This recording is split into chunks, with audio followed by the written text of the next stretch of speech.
1.2, Ms. Loria, let's take it away. Thank you to Deputy Mayor Chabot. Item 8.1.2 is a land use amendment to accommodate a row house building. Next slide, please. The recommendation before Council is to give 3 readings to Bylaw 168D 2022 for redesignation from the residential contextual 1-2 dwelling RC2 district to the residential grade-oriented infill RCG district. Next slide, please. The site is located in the community of Highwood at 114 Hounslow Drive Northwest, just east of Nose Hill Park and west of 4th Street Northwest and north of the Queen's Park Cemetery. Next slide, please. The mid-block parcel has an area of approximately 0.05 hectares and is developed with a single detached dwelling with access to a rear lane. Next slide, please. Surrounding development comprises a mix of single and semi-detached dwellings with pockets of multi-residential and commercial development, schools and parks located nearby on North Mount Drive Northwest. Next slide, please. The proposed RCG district would allow for a row house building with up to 3 dwelling units to be located on the mid-block parcel with a maximum height of 11 metres or 2 to 3 stories, which is 1 metre more than allowed under the existing designation. The applicant intends to develop a 3-unit row house building in the future. Next slide, please. For the reasons identified today in the report before you, Calgary Planning Commission recommends that Council give 3 readings to proposed Bylaw 168D 2022. Thank you, Deputy Mayor. Thank you, Ms. Loria. We have a few people registered to speak to this item. The first one is the applicant, Ahmed Gouda. If you're here or on the line and you're prepared to speak to this item.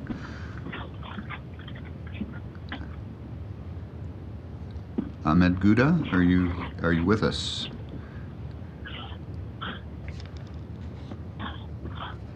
I hear some noise in the background.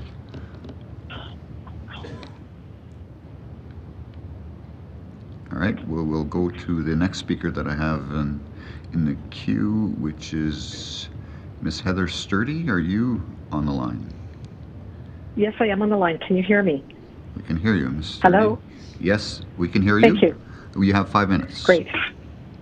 Thank you. Deputy Mayor Chabot, City Councillors, thank you for the opportunity to speak. My name is Heather Sturdy, and I'm a resident of Highwood in the home adjacent to 114 Hounslow, where the land use change from RC2 to RCG is being proposed. I understand the city's desire for increased density in inner city communities, and I've seen row house developments on large corner lots in other parts of the city and as part of new developments. However, in my view, changing the land use to RCG, specifically in a mid-block location in a smaller neighborhood, does not represent a reasonable increase. I am asking you to please reject this proposed land use change. In terms of densification, it's currently a rental property with an upper and lower suite. If 2 infills or 2 attached homes were built with 2 secondary suites, which is allowable under current zoning, it would double the density. Allowing for 3 row homes with the possibility of secondary suites would be a total of 6 residences. It isn't insignificant or minor.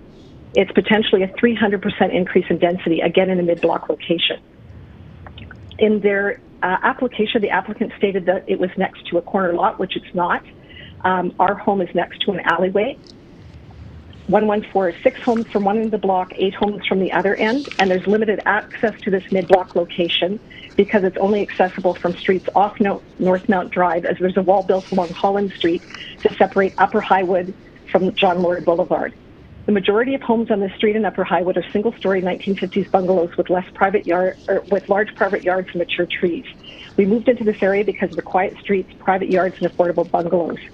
Regarding affordability, I did a quick check of recently built attached homes in our immediate area, and the estimated value of 10 properties ranges from $694,000 to $900,000, and this was as of December 3rd. Increased density doesn't necessarily mean affordability. If there are secondary suites in this row home development, you don't know what rents will be charged, especially when there's no rent control policy in Calgary. Suggesting that 114 Hounslow would be an affordable development is an unknown and not guaranteed. In terms of community engagement, the applicant stated they reached out to North Haven Community Association, but our neighborhood is part of Highwood. In their application, they advised letters were dropped off to adjacent homeowners and impacted neighbors. This is true. However, letters were only hand-delivered on July 12th, which was 1 day after submissions were due to the city. The letter included no contact information and provided a simple sketch of 3 boxes representing the row homes and 3 boxes representing parking at the back of the property with a photocopy of the bylaws. In the Planning and Development Services report to Calgary Planning Commission dated October 6th, the applicant said they didn't receive any comments in response to the outreach. This is not true. After we received the letter on July 12th, my husband contacted Tricor Design Group on 4 separate occasions by phone and email, but got no response. Highwood Community Association, which I believe is attachment 4, sent a letter to the city to state their opposition. They received comments from community members, and they also contacted the applicant and made 2 suggestions. One, to revise the land use application from RCG to RCGEX, so 3 row houses could be built, but secondary suites would not be permitted. That was denied by the applicant. Submit a development permit plan concurrently with the land use application so the community would have certainty that only 3 row homes are proposed, adequate parking provided, and the heights would not exceed 10 meters, which was the height that the applicant stated. That was also denied by the applicant. We are concerned if this rezoning is approved, based on our past experience, what level of engagement can we expect moving forward? So our major concerns are parking. If the property is rezoned to RCG with 3 row homes, this could mean potentially a total of 6 separate residences, Where will the additional vehicles park? Traffic flow and safety. Because of restricted access to this mid-block location, traffic will increase on both the street and in the laneway, which is a concern for congestion and safety for residents and their families. We are a small community, but we do care what happens here. It was reported that 66 signatures were gathered on a petition in our small neighborhood in July when many people were on summer holidays. 53 submissions in opposition by the July 11th deadline, and 29 approximately submissions in opposition for the recent November 29th deadline. At this stage, we know it's about a change of land use, not the development or design, but if this rezoning is approved, the decision is made for what we can build. I am urging you to hear our voices, our opposition, and reject this application for rezoning.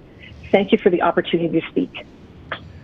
Thank you, Ms. Sturdy. If you please stay on the line, there may be questions from members of council. I see one, but before I turn to members of council, I will ask Mr. Gouda one more time if you're present, if you'd like the opportunity to make a presentation to council. Mr. Ahmed Gouda, are you present? Is that all right? You're speaking right now. Mr. Gouda, if you're not here, I will turn to Councillor Wong for questions. I'm not hearing anything. Councillor Wong, go ahead. Thank you, Deputy Mayor. Just a quick question. You expressed your concerns about. Sure. Thank you. You expressed your concerns about the development on your neighboring property. I'm reading a letter from the Highwood Community Association. They've also expressed opposition. Yes. Were you in consultation with the Community Association as well? I reached out to the Community Association, and in terms of their information, they were dealing with it separately. I also reached out to a neighboring community association as well, just to make them aware. Okay. And what was the feedback when you had conversation with your neighbors and your community association? Our neighbors, especially, we're a very mixed neighborhood. We have seniors as well as young families, and there was opposition just in terms of traffic, safety, especially in the mid-block area. Understand on a corner lot, but this is not a corner lot. This is in the middle of a very small part of Upper Highwood. Okay, I understand. In the neighborhood, unfortunately, we don't have the site view of the block. What's the general height of the community in terms of buildings? So we, mostly on this street, on Hounslow, they are single one-story bungalows. Diagonally to our property, there was a attached home that was put in that's approximately 3 stories. But generally speaking, I would say the majority of them are single one-story. We are seeing more infills and attached homes moving in, and we understand that that's part of what may happen and part of densification, but it's just the size of this potential development, especially with the opportunity to build secondary suites, that it could end up with 6 residences at this mid-block location. Okay.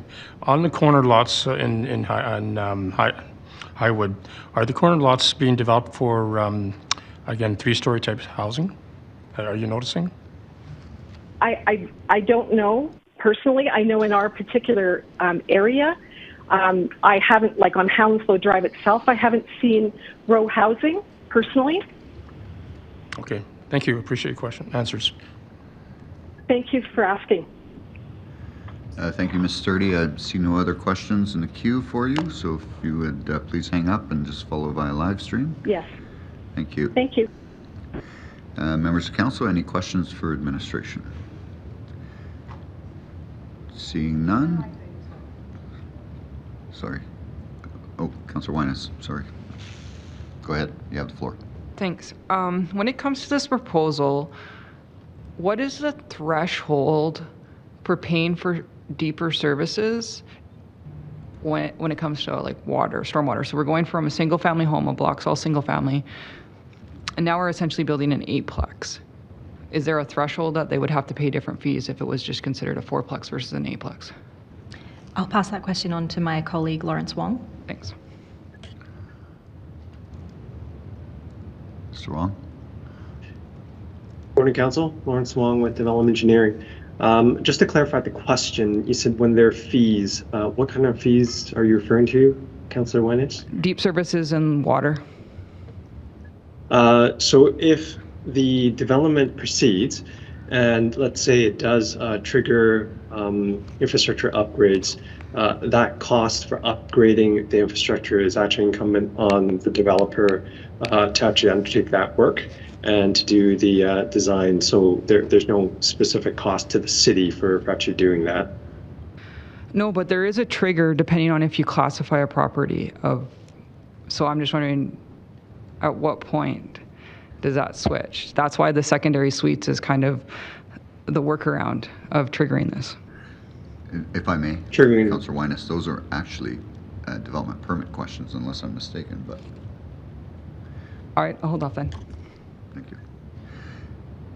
Although it's a valid point that you're raising, at some point there will need to be some upgrades to the infrastructure. Thank you. I'll go to Councillor Meehan. Thank you, Deputy Mayor. My question for administration is just around policy. I know that there's no local area plan in this. Is there one that we're working on in the background? Is there a reason why this area maybe hasn't been prioritized for an LAP? Thank you. You're correct. There's no local area policy for this area at the moment, and there isn't any in the 2023 work plan for our local area planning group either. So nothing foreseen at the moment. Okay, and so when you default to higher level plans, I guess my question is, do we default to higher level plans, or do you consider what we typically see in other LAPs and make the decision on the basis of that? Do you have a thought about that? We do default to the municipal development plan, Okay. which guides us to have increased housing options within communities, which Okay. is... This probably isn't a fair question, so feel free to call me off, Chair, because it's a bit speculative. But I guess my question is, do we ever consider what we see in other LAPs as part of our decision process, or we always would just default back to the highest level of policy, which is the MDP, which is not very prescriptive in any way? We would default, so we wouldn't use ever a policy that isn't applicable to a site to assess or determine the best land use. That makes sense. Okay, thank you. That's my only question right now. Thanks. Councillor Wong for administration. Thank you, Deputy Mayor. Thank you, Ms. Loria. In the letter from the Community Association, generally they're supportive of densification and what they term gentle densification. In this case here, we're going to an RCG which adds, more density, more height, more whatever, that they're concerned about. What's their policy? What's Plating's policy about implementing densification in a gentle sort of way? Given that, given as we heard from the community here, most of the houses along the street are single-story and bungalow type, ranch house type. What's our policy about gentle densification? I would say that the RCG district is what we would consider. It allows for gentle densification, so we're looking at just a 1 metre height difference from what's already allowed. Understanding we have a lot of communities that have existing bungalows that have been there for a long time, but as redevelopment occurs, that 1 metre height difference is considered to be gentle. Okay. The other comment was, again, the number of units and then the residential intensification, population intensification there. There's been a suggestion by the community association to apply an RCG-X as opposed to RCG, thereby restricting secondary suites. Would that be an appropriate implementation? It would be the decision of council if they wanted to implement something like that. Through the review, it was determined that RCG district was compatible and could be used on this site. Okay. The other comment from the community association again is that when this, at the will of council, that this be, if I can say, held off until the development permit comes in. Is it possible for us to hold off this approval until a DP is submitted? It's within council's purview to do that if they chose to. Okay, thank you. Okay, that's it. No, do you mind if I debate? It's not even on the floor at this point. Oh, sorry. If someone needs to move it in a seconder or move an alternate recommendation, I'll leave it to council. Councillor Wong, you have the floor, so it's up to you. Do you want somebody to move it first, or? It needs to be moved, or an alternate recommendation. Okay, I'm not going to put an alternate on. I am going to debate though, so if somebody else wants to move it first. Okay, if you want to make a recommendation for a change. No, I'm just going to debate. Okay. I know that Councillor Chu is not comfortable with moving these recommendations, so I'll turn to someone else on council if they want to make. I'm happy to move the recommendations. Moved by Councillor Penner, seconder. Seconded by Councillor Winus. It's now on the floor. Thank you, Deputy Mayor. One of the concerns we have, I guess, when we talk about, the infill development, established area growth and development is, again, contextual, and that's the greatest concern overall. When we talk about, inner city communities and communities in Ward 7, for example, we see a lot of infill development, and therefore the progression of infill and the contextual changes are happening more, deliberately as opposed to gently or subtly in this. And in this regard here, Highwood, as much as they support densification, I have to look at the fact that Highwood as well is opposing this one, and as such, given that they're opposing, given that the council in area is opposing, I'd have to say I'm not supportive of this either, only because again, there's a consideration of what the community feels, and we sometimes need to respect the community's wishes. Not to suggest that we don't want RCG in these areas, but I think we need to do better consideration. The other comment from the neighbor in the area was the degree to which engagement was done. Receiving a notification one day before the deadline to submit, I don't think is appropriate. And again, we just advise future applicants to be much, much more sensitive to the nature of the wishes of the community before they go forward. So therefore, I'm not going to support it at this moment, but would encourage them to come back with a proper land use and concurrent DP so the community is accepting of it. Thank you. Thank you, Councillor Wong. My apologies, Councillor Penner. I should have given you the opportunity to open on the item. If you'd like that opportunity now, would you please do so? Yeah, I will open really briefly.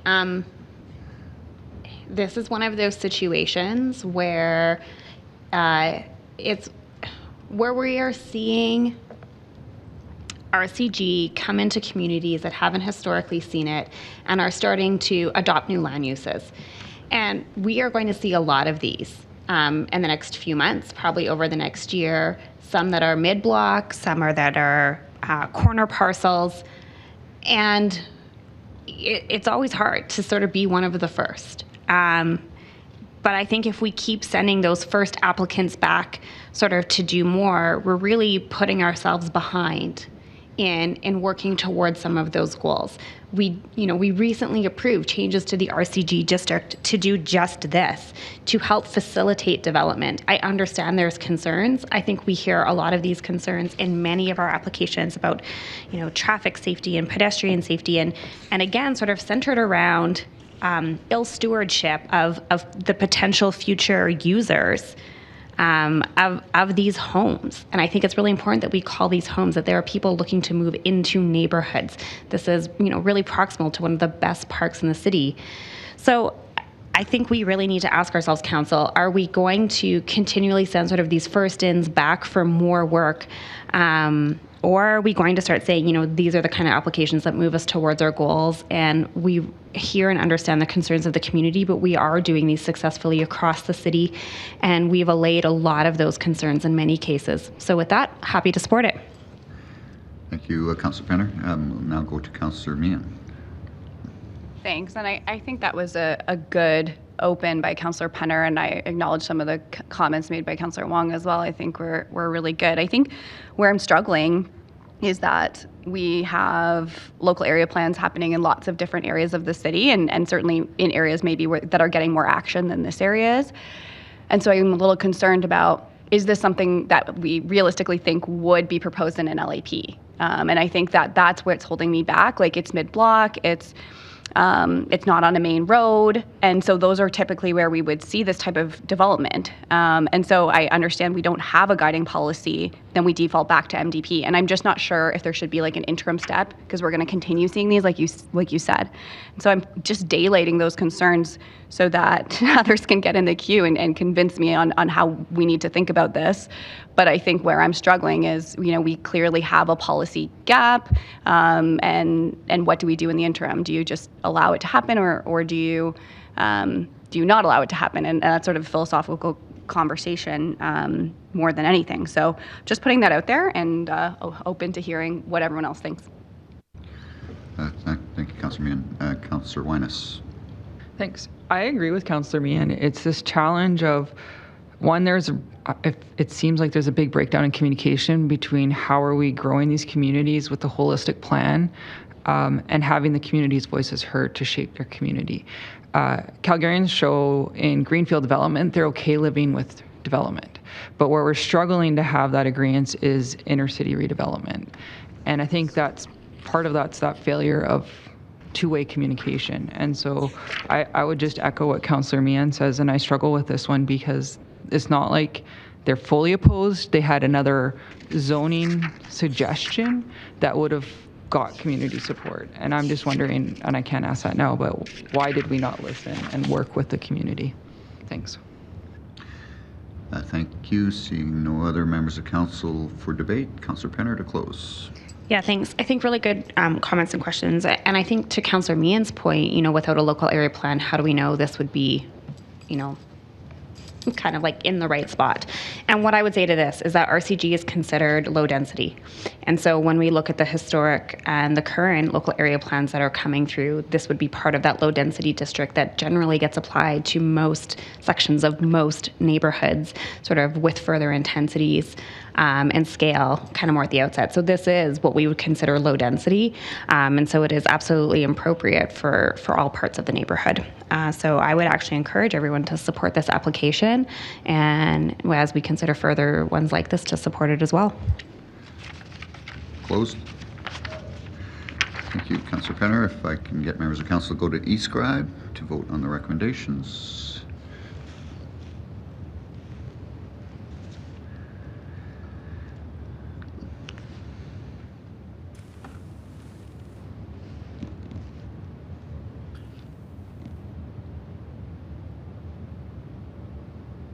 Your vote, please, Councillor Chair.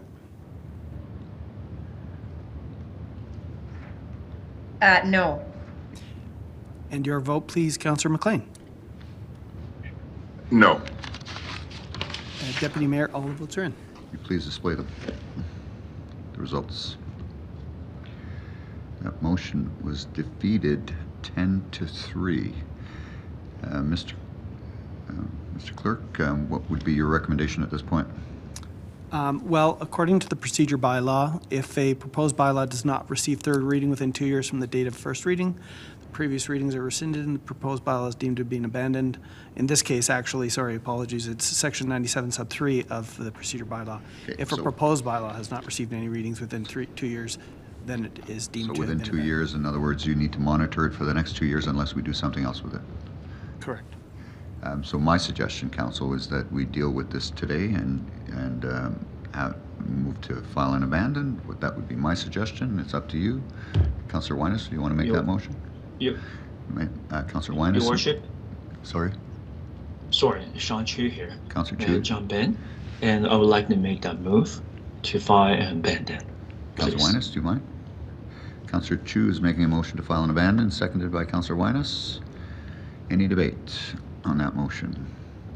Seeing none, Mr. Clerk, do you want to go to e-scribe for that? We'll just be putting the motion up in just a moment. Okay. Oh.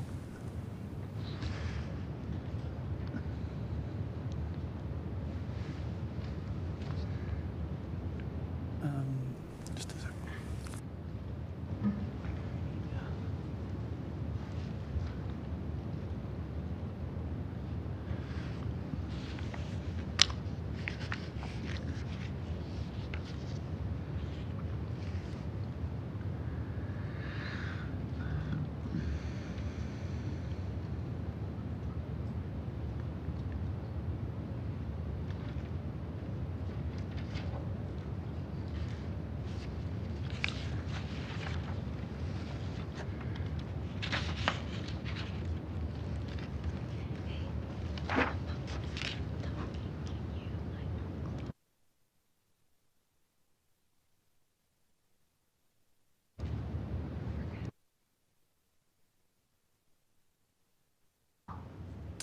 The motion is ready in e-scribe, Deputy Mayor. Thank you, members of council. If you could go to e-scribe.